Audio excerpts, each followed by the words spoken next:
Gemas melihat kunci yang masih nyantol di motor, Ferdi dan Ridoi alias Doi terpaksa berlebaran di balik jeruji besi. Mereka mengambil sebuah sepeda motor yang terparkir di depan warung di Jalan Sambangan, Desa Sambangan, Kecamatan Sukesada, Buleleng.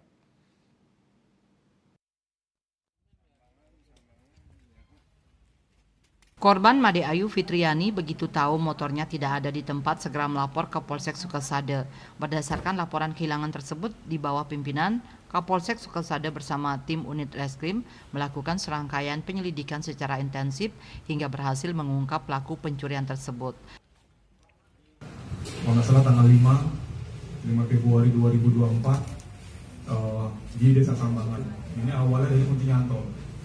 Kemudian untuk lebih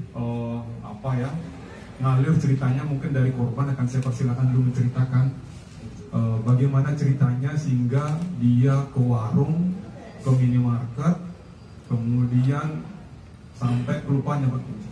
Saya kasih kesempatan.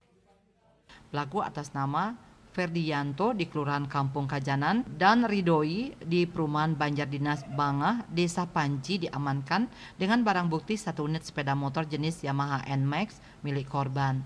Terhadap kedua pelaku disangkakan sesuai pasal 363 KUHP ayat 1, ke-4 dan ke-5 dengan ancaman hukuman 7 tahun penjara. Yasri Yuli, Bali TV.